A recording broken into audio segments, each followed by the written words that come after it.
How to choose an e-bike, pick your next ride.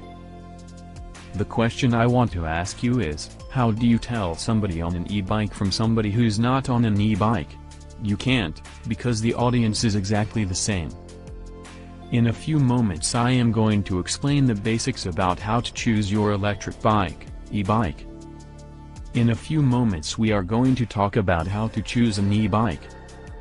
The person to ride an e-bike is virtually anybody. It could be you, or even you. It's definitely been me. There is virtually every style of bike available in the form of an e-bike, cruiser, cargo, hybrid, and even foldable. E-bikes are great for people who are trying to give up their cars, or those who might be commuting just long enough distances that it makes more sense for them to have some pedal assist versus doing it riding completely under their own power. It's also great for people who might be carrying a lot of cargo, and that could include their kiddos. E-bikes are for people who want to go faster, further, and carry more weight. There are 4 main decision points in choosing an e-bike: class, motor, battery, and features. Let's first talk about e-bike classes. There are 3 basic classes of bike: Class 1, pedal assist to 20 miles per hour, Class 2, pedal assist to 20 miles per hour plus throttle mode, and Class 3, pedal assist up to 28 miles per hour. Class 2 is actually a throttle assist, meaning that you are going to have a motorized bike for all intent and purposes, and they are more restrictive in their use. The clear difference between Class 1 and Class 3 is where that pedal assist stops. That just means that Class 1 is generally more accepted everywhere on more and more trails. Whereas, Class 3, you might still have some restrictions, primarily in mountain biking, but not exclusively so. You want to check in with your local authorities to make sure that your bike is permitted on community trails. Now let's talk about motors. Motors generally come in 2 types, either placed in that bottom bracket called a mid-drive motor, or they'll be located in either the front or the rear hub, so a hub drive motor. The difference between these generally is that a mid-drive is going to feel a little bit more balanced and mirror your natural pedal stroke, and hub drive motors, depending on where they're located, will tend to feel either more push or pull. When you're considering whether you might want a mid-drive motor, the things to consider are again, the placement of the motor, and the fact that it frees your wheels up to make them easier to maintain. If you have flats, for example, it is a lot easier to pull your wheels off and change the flats yourself. In addition, mid-drive motors work with your gearing system, which allows for more efficient use of your battery.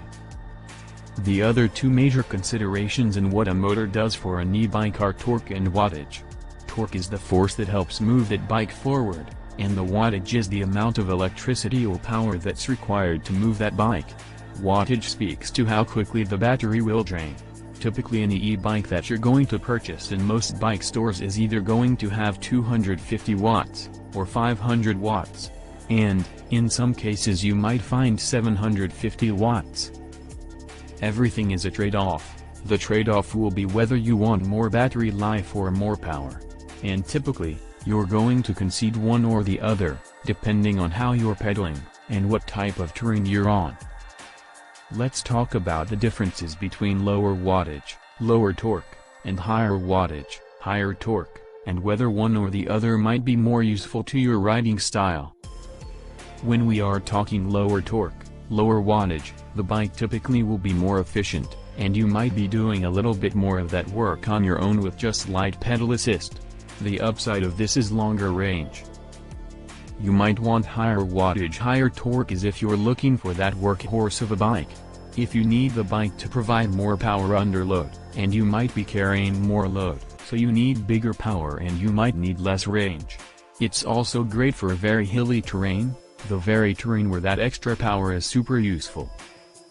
There are 2 primary things that you want to know about batteries. The first is where the battery placed. You're going to have either an internal but removable battery, or an internal non-removable battery, or an external battery.